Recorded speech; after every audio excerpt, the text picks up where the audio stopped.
Évangile de Jésus-Christ selon saint Luc. Quand fut accompli le temps prescrit par la loi de Moïse pour la purification, les parents de Jésus l'amenèrent à Jérusalem pour le présenter au Seigneur, selon ce qui est écrit dans la loi.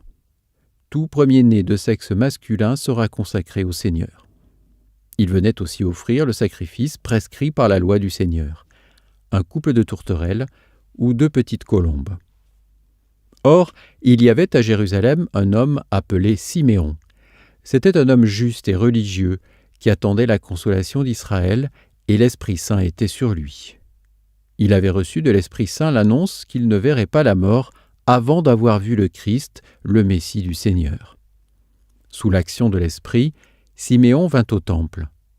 Au moment où les parents présentaient l'enfant Jésus pour se conformer au rite de la loi qui le concernait, Siméon reçut l'enfant dans ses bras et il bénit Dieu en disant « Maintenant, ô Maître souverain, tu peux laisser ton serviteur s'en aller en paix, selon ta parole.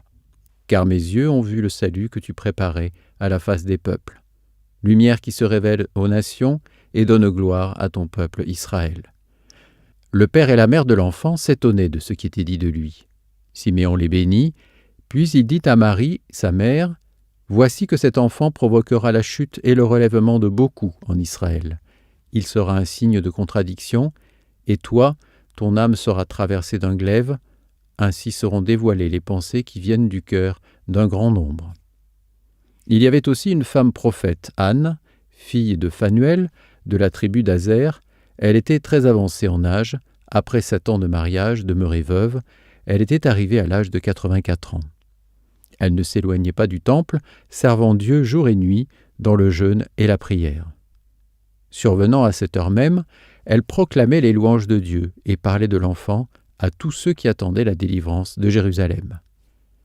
Lorsqu'ils eurent achevé tout ce que prescrivait la loi du Seigneur, ils retournèrent en Galilée dans leur ville de Nazareth.